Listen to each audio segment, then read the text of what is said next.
everyone, welcome or welcome back to my channel and to today's video, which is my February reading journal and reading wrap up. Thank you so much for the love on my January video, and if you haven't checked that out, I will link to it below and in the cards above. But we've moved on, we're on to February, and I'm really pleased to say I had a much better reading month in February. I read 8 books, so I have a lot more to talk to you about today. So the way that I do these videos is I actually work on my reading journal off camera. This is time for me that whilst I'm happy to share with you, I don't always want to fill out my journals on camera. So I fill these out off camera and then I come on and film this video to let you know what updates I've made and also to review all the books I read in that month. So let's work our way through my yearly pages to start with. So first off, I have put some decorations onto the cover page. Not obsessed with how it came out, but it's better than when it was blank before because I just had a lot of white space around the decorations. So in that sense, it's looking better. On my anticipated releases page, I have added Mate, which is the sequel to Bride by Ali Hazelwood, because friends, I am so excited that we're going to get Serena's book. I loved Bride. It was one of my favourite books of 2024, and I can't wait to get this copy in 2025, and I love the cover. As always, Ali Hazel, I say as always, I do not like the cover for Deep End, and we can talk about that later this month, as I did read that book, or later in this video, but I love the cover for Mate. I'm glad that we're like back up there in what I expect from Lilith, who works on Ali's covers. Next up, I have my bookshelf star reads. So this is my bookshelf and I colour these in based on the stars that I gave the book. So you can already get an overview of what I read in February here. I finally added a title, so good going me. I have accidentally added 3 books that I've already read in March because I'm filming this a little bit of a way into March. So I did read 8 books in February, but I just wasn't thinking and started putting all of my March reads in there. This is, you're gonna see, this is the month of the 4-star reads, and so this is so brown. I've really realized that 4-star is kind of, I think in many ways, what I'm aiming to give the majority of reads. I've still not found a 5-star so far. I have no idea what's going to be a 5-star because Deep End wasn't it. So I don't know what's going to be. I mean, yeah, May probably, but that's October. So I've got to find a 5-star read before then. But a load of 4 stars is still a great win for this month. But colour-wise, it doesn't look so great on my bookshelf tracker. Next up, I have my favourite read spread. So I have put Deep End in as my favourite read, which was difficult to do because it was the month of the 4 stars. But I think that Deep End is the best written book of the books that I read this month. So I decided that that one could take the top spot. Plus, it's my girl Ali and I love her. So typically she's going to take the top spot. Next up, I have my 25 books in 2025, and I'm really pleased to say that in February I read one of my 25 books in 2025, which was the Rulebook by Sarah Adams. I've had that one for over a year, so really excited to have got to that. I did read The Rebound as well, but I read that in March, so we can talk about that next month, and you're already getting a sense that maybe I was a little bit disappointed. I really do think I need to check in with this spread more in the month because there are so many books here I would love to read. But I think at the moment, my choice anxiety over what to read is really high. And I'm getting quite bogged down in like, I need to finish a series. I need to get through my physical TBR. I need to do this. What do? I don't want to start a new series, blah, blah, blah. And it's really getting me down and really weighing on my reading right now. So I need to spend some time working on that going forward for the rest of the year. Next up, I have my 12 recommendations from 12 friends. No progress made on this one thus far. Sorry to all my friends, but is anybody surprised? No. Next up, I have my BookBox books, and still no progress made on this either, which is terrible because this is one of my like key goals for 2025. So yeah, not so proud of myself for that one. Then I have my NetGalley reads, and I have requested a few NetGalley books. I wish I didn't do this because I just don't need to right now when I have so much else to read. But anyway, I did read one NetGalley book, but I didn't print a cover big enough, so I haven't finished it for this spread. I'll print it off for next month so as not to waste paper. And I did DNF, a NetGalley book, which we can talk about when we get there as well. I've got one NetGalley book I need to read in March, and then I would like to just draw a line under that for now. I really enjoy reading arcs in many ways, but right now I would like to just draw a line just until I catch up a little bit on my physical TBR. Then I have my alphabet challenge. So I read many books beginning with D in February. So I picked Deep End, but it could have been like, there were 4 of them that began with a D. And then Mixed Signals I actually read in March, but I put it in there just while I was remembering. Next up, I have my US state spread. So I've made a little bit of progress with this, which is great. Do you know this is really useful for my US geography? Because from the UK, we fly like into New York, and I didn't realize how far away California and Las Vegas were. So I've learned a lot by doing this. So we've made a bit of progress there. And then this is my romance bingo. So this was created by somebody else, but I've recreated it and just kind of taken out some of the prompts and swapped them in for my own ones. So I've done 4 so far because I actually find it really difficult to say what tropes are in a book, and I don't know why, but I do find it difficult. And I think I probably have some that could work, but I've left it for now. And then I've started writing myself a list of tropes that I could put in for next year, because I realized that, you know, some of these I still find difficult to know, like mutual pining. I don't know how to decide whether a book is mutual pining or not. So there are still some swapping out I want to do. So I'm sort of coming up with a running list of other ones that I think I would find more obvious to put into here. Because, for example, dating arrangement is like different to fake dating. It's those ones where they're like, you know, oh, I'll date you, but out of it, you will gain this and I will gain this. For example, it's a bit different to fake dating, I think. So yeah, that's what I mean by that one. Then we have my series spread. So I have coloured in this one in the B.K. Borison series. But as I say, I read that in March, but I was just colouring it in while I was here. Finished out the Maple Hills by Hannah Grace. Had a great time. So that's really great that I finished a series there. I have now finished this series, which is a real win, but we'll talk about that in March. And I think that was all of the progress for this spread. Then we have my physical TBR spread. So this is where I have every book on my physical TBR and I print off the book covers once I've read the books. Shocking that we've got no progress on this page, because this is the oldest to the newest is how these are ordered. So that's really distressing. But we've got one on that page, also not great. This one we're looking a little bit better. But then I read 3 books that are like new to me. So that's, yeah, not so hot. And then Kindle TBR, because I only read The Rival on ebook, I don't think I had anything to add to this spread. And then for my audiobook, I finished 1 audiobook, so that got added to my audiobook TBR. And then we have my February monthly spreads. I'm really happy with how this came out. This is a baking witch theme from Maragonosuli. All of my months are going to be themed with Maragonosuli stickers. This wasn't a theme that I was as excited for, just like I love so many of her themes, but I wasn't sure like how the baking theme would look, but actually I think it's really cute, so I'm really happy that I went ahead and used it. And my February sticker is from Thumbelina Print, so I'll be using these each month. The paper is just one I found online. I didn't have any other papers that were already in my stash that I felt would work, so I found this one, which I think the colour combo is good.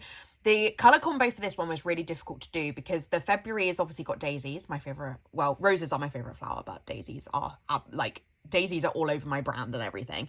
But with the daisies, they obviously have this green in there, and I was like, okay, even though the baking sheets from Maragonosuli are so brown, I was like, right, I need to bring in some green somewhere. So I have got a lot of green in here, which I actually think offsets the brown. I really like it. So what I do for my 5 spreads, I always do the same thing. So I have a calendar, which shows how long it took me to read each book. I track my Instagram and YouTube stats. You can see I don't have masses of growth, especially on Instagram, but I finally solidly hit over 1,900 Instagram followers, which is great. And then YouTube is kind of a steady rise. And then I have my overall stats for the month. So books read, 8. Really happy with that, especially as February is a few days shorter than other months in the year. Pages read, 2,746, which felt low given that for January I'd read like 1,100, but I guess I mostly read romance. They're not the longest books ever. My average rating was 3.9, and I was so thrown by this because every book got a 4-star apart from one that didn't get a rating. Oh no, this one got 3.5, but that brought it down to 3.9, even though everything else was a 4-star, and then I didn't rate one. And then I've written DNF 0 there, but that is incorrect. It's DNF's 1, and I've got no pens with me. But I did DNF a book, and we can talk about that. That's really annoying that I did that incorrectly, because it's not going to be easy to tip X over pen, is it? So I think I have to just cross that out. Oh, Typical. So then we get into my main February monthly spread. So on the left-hand side, I have the 8 books. I have the book I DNF'd, and then I have the 3 books that I was carrying over into the beginning of March. And then I have my stats on the right-hand side. So let's do my stats first, and then I'll break down each book. So for the stats, for genre, I read 6 romance, no surprise. 1 is contemporary, but there is definitely some romance in there, that's Fence. And 1 biography, which was Miranda Hart's I Haven't Been Entirely Honest With You. For formatting, I read 7 novels, go me, and 1 graphic novel. For source, 6 of them were physical, 1 audio and 1 ebook. It was a really physical heavy month. I just was really enjoying holding a book in my hands. So that's always fun. For author, I had 6 authors that I read from before, and then 2 new to me authors, which was Miranda Hart and Christy Boyce, who wrote Dungeons and Drama, but then I read Datings and Dragons, so no longer new to me. Audience was a real split. I had 4 YA and 4 adult. I really like a YA book, as I'm still, you know, I may be 32, but I do like a YA, especially like teenage YA. I think there's a lot of fun in there. It's really nostalgic reading for me. In terms of series, I had 5 that were part of series and 3 standalone. That is pretty good, but one of those was starting a new series and completing out that series. I actually don't know whether Dungeons and Drama, that series, is going to carry on. I'd be willing to bet it is going to, but it doesn't say anywhere on Goodreads right now. So at the moment it's in like series I've completed, but I feel like we're going to keep getting books in that series. So that will be sad in that sense for me. For country, 7 of them were set in the US and 1 in England. For publication year, 6 of them were 2024, 2 of them for 2025. No backlist reading happening for me. Not great, because there's a lot of backlist on my TBR. And then for acquired, 3 of them are from The Works, which is a cheap bookshop here in the UK. I feel like The Works is really having a real surgence on social media, and they've got a really, really good social media team. They're making really good content right now. 2 of them I bought from Amazon, which is the 2 Dungeons and Drama books, 1 Audible, 1 NetGalley, and then 1 other, which was Fence, which I picked up from a bookshop in Newcastle called The Travelling Man. So let me talk to you about each of these books then. So first up, I Haven't Been Entirely Honest With You by Miranda Hart, which I was carrying on from January. This is I've put it as a biography, but really it's a self-help book.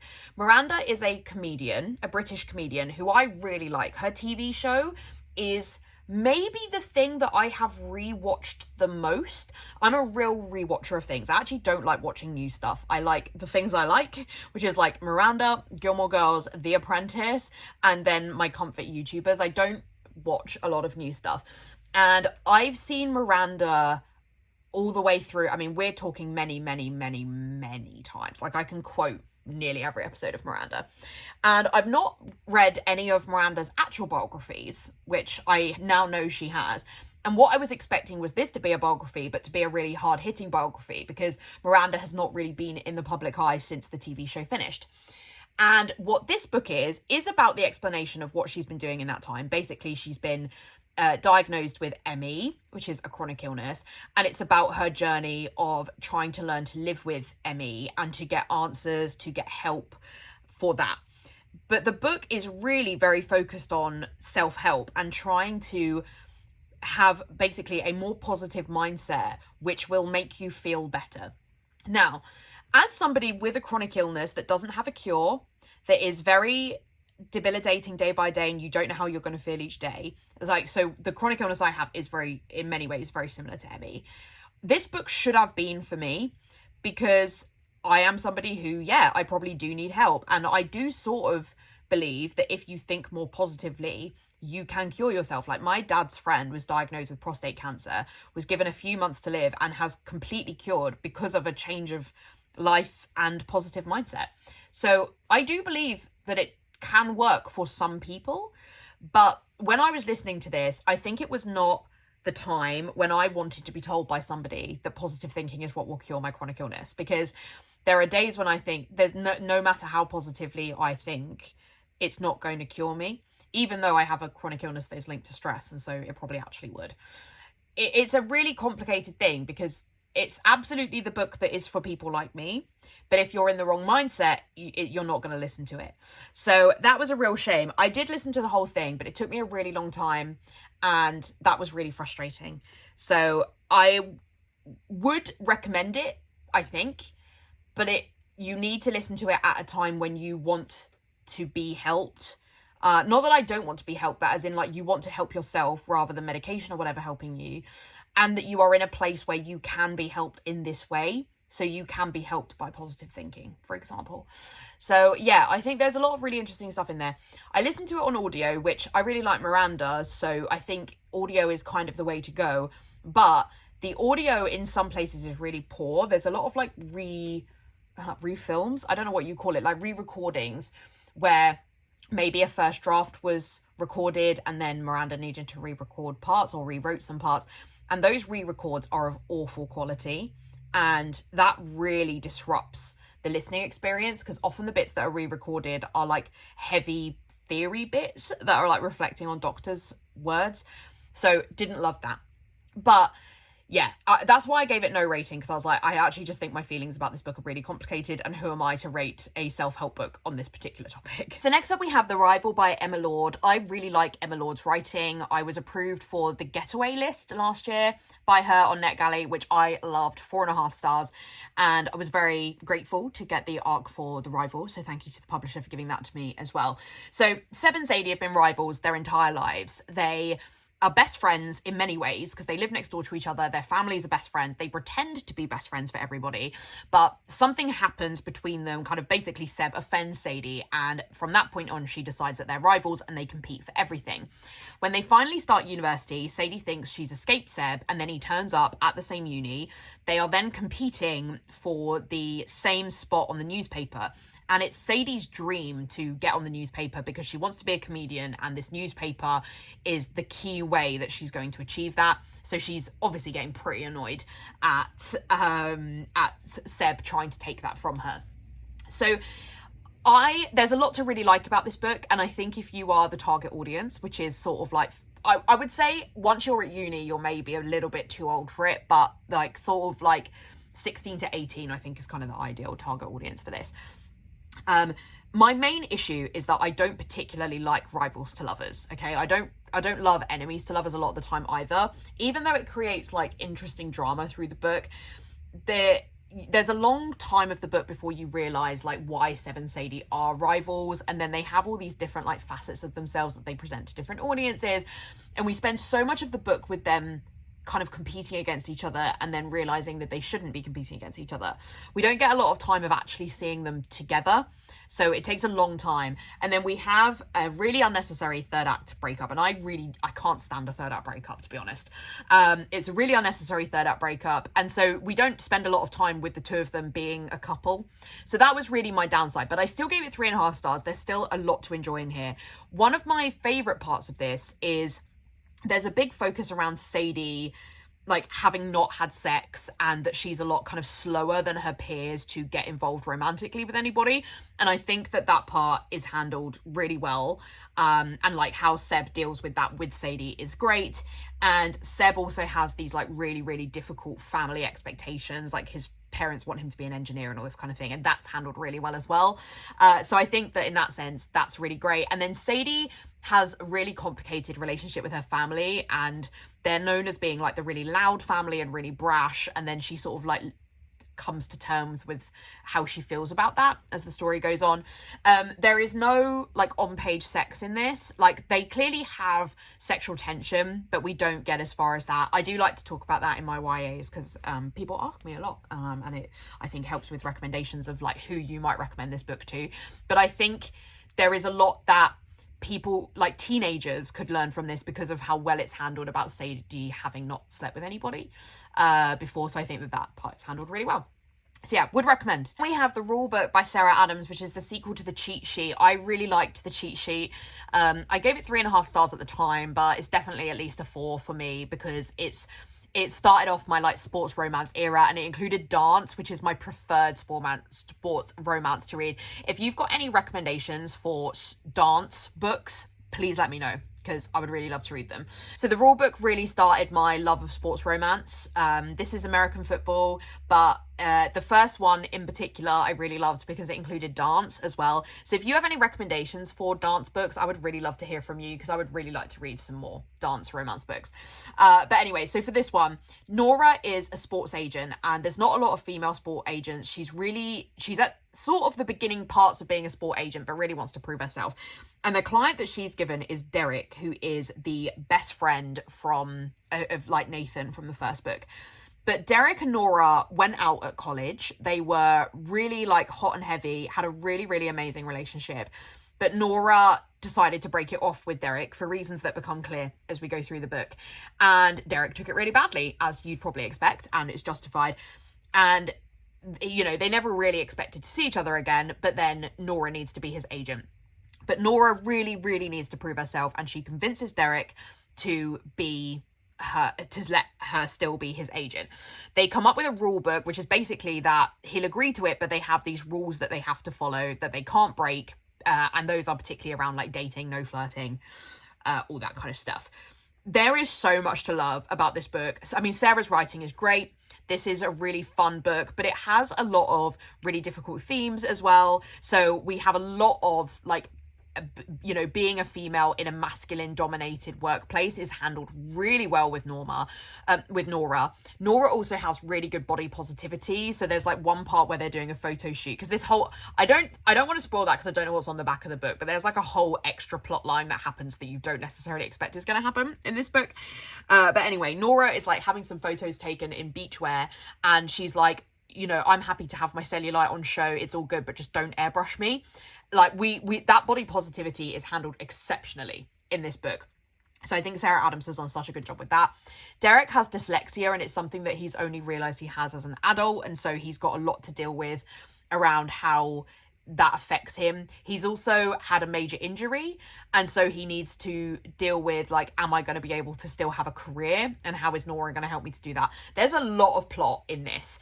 I also think like Derek is the ideal book boyfriend, and he is portrayed in a way that is like really healing to toxic masculinity. Like I think if more men read books like this, we would have like much more wonderful men in the world who treat women well, because Derek just treats Nora so well.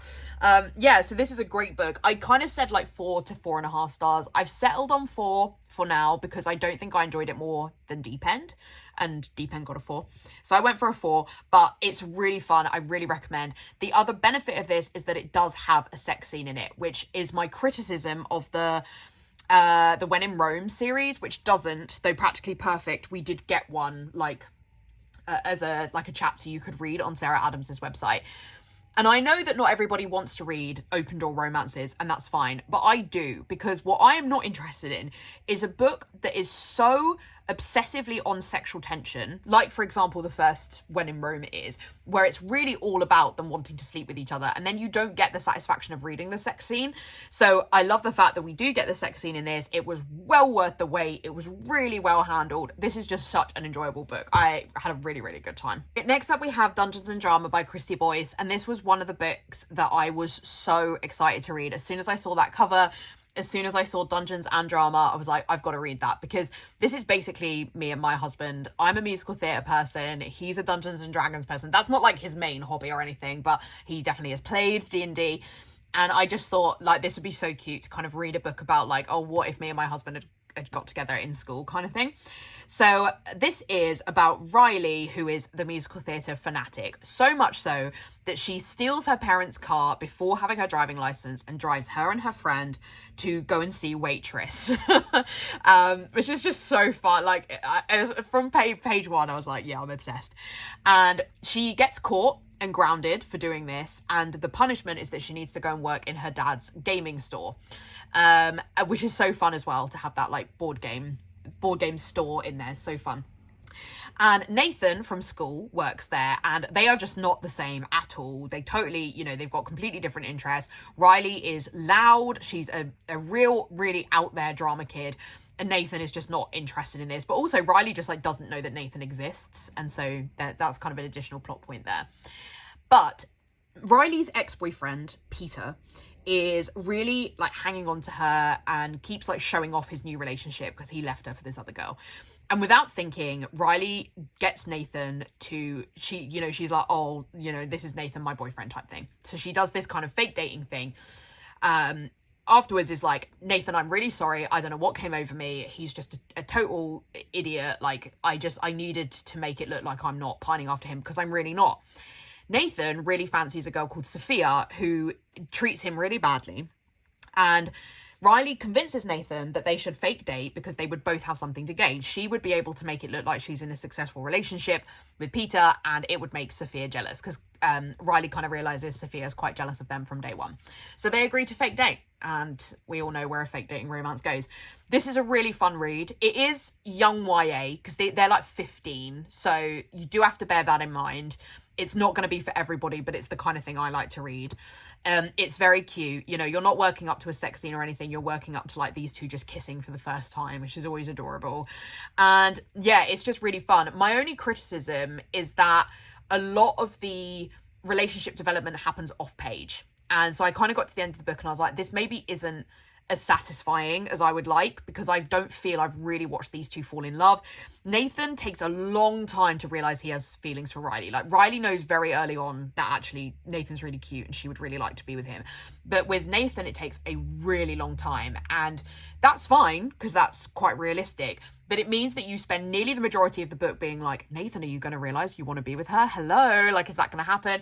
You then obviously have to go through a stupid third act breakup and all this kind of thing. So in that sense, that's why I didn't give, that's why it was a 4-star, because I just had that criticism. But very fun time, and those covers are like my favorite thing ever. So I then went straight into the sequel because how could I not? And another great cover. This is, by the way, not really a sequel, so you can read these out of order and it will have literally no impact. It's set in the same state, but other than that, there is no crossover. So Quinn, her family moved to a new town to be closer to her grandma, who's really struggling. And also Quinn had some really, really crappy stuff with friends at school. So there's just multiple reasons for them to move. And on her first day, her grandma takes her to school and wants to take a sort of like a picture of her on like a first day of school picture. And she asks this random boy that they parked the car near, would you take a picture of us? And Logan immediately is like, who is this Quinn? Like, she's beautiful, she's really funny, her grandma's hilarious, like I'm already really interested in her. Quinn then is invited to join a D&D group, which she doesn't know Logan's going to be in. She's invited by somebody else, and then ends up when she turns up, she's like, oh my god, Logan's there. And Logan's really standoffish with her, and she doesn't know why.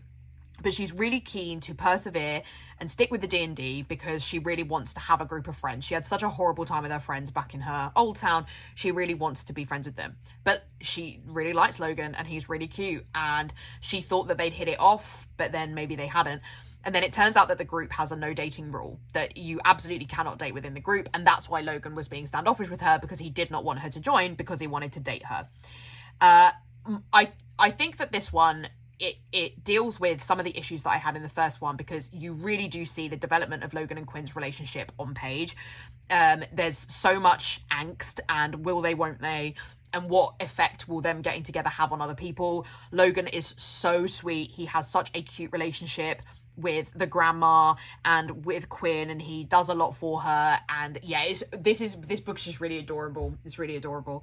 I think this series is really fun, and whilst it's great to kind of feel I have a series ticked off, if there were more in this series I would be really happy with that, because I think, this is like a cute like 4-star run series for me. Okay, then we have Deep End by Ali Hazelwood, and I've gone for a 4-star rating for this, but like I wrote on my Goodreads review, rating this one is near on impossible, but I'll give it a go. I think a 4-star is probably right, but well, we'll see what you think after I give my review. Scarlett is a diver, but she's had a major injury and she's really struggling to get back out there for competitions. She runs into Lucas and Penn, and she finds out that Penn and Lucas have split up, and Penn is like, oh, the two of you should actually get together, because Penn basically reveals that the reason that they'd split up was because Lucas is really into like extremely kinky sex that Penn is just not interested in, and that's kind of why the relationship has ended. And Penn kind of jokes, oh, the two of you should get together. And Lucas is like immediately like, yeah, okay. Like it's quite obvious from the beginning, because it's an Ali book, so I don't think this is a spoiler. It's always he falls first, and the guy has always had a long-term crush on the girl. So Lucas has always found Scarlett really attractive.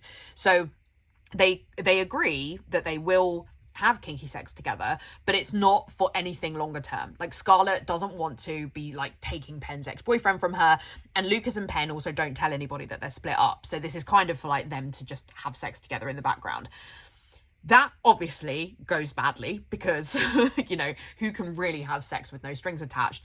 And the two of them have a relationship that is forming very quickly. Even though it's not meant to be a relationship, it's really starting to feel that way. And we're kind of then dealing with how that happens, and then how does Penn feel about that, as well as there are like many side plots that are actually linked to all of the like sports parts of this, because Lucas is a professional swimmer.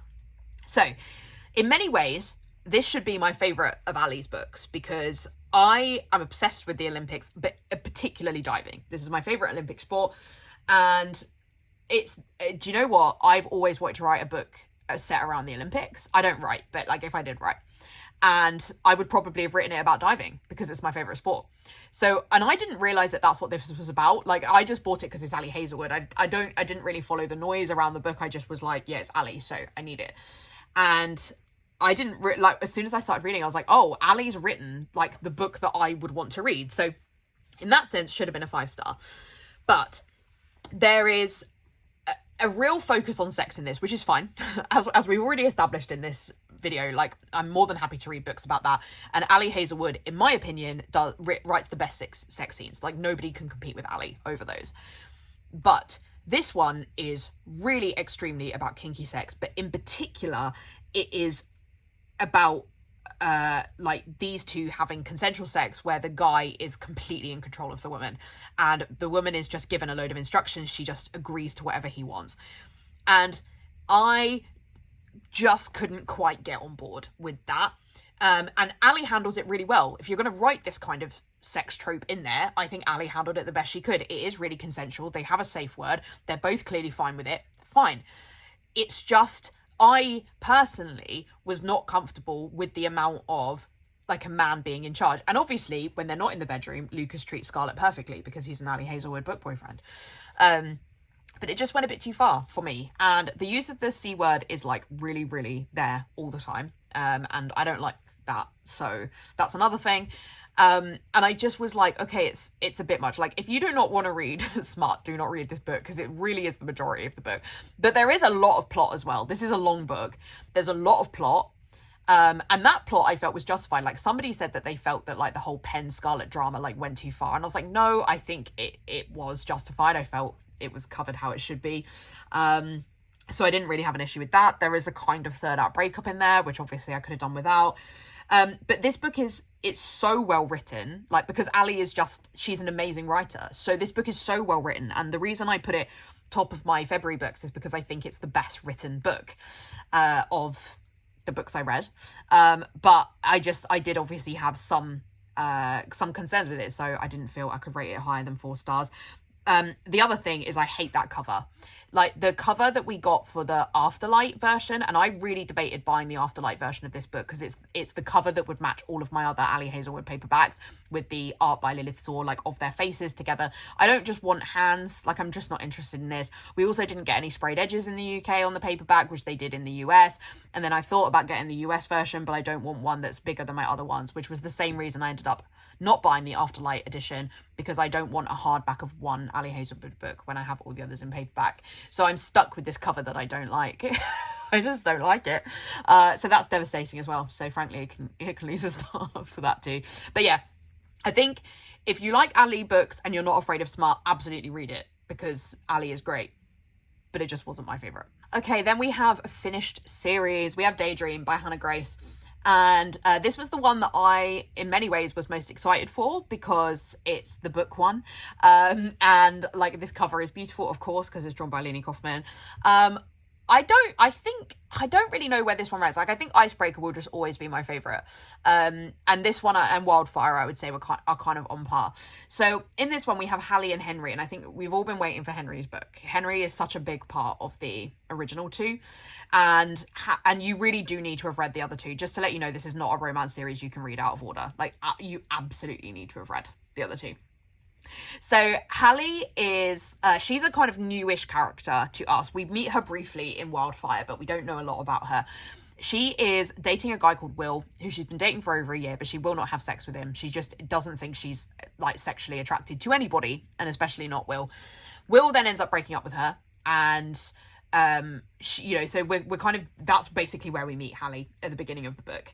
And she ends up being like, okay, screw you, I'm going to go and have a life without you.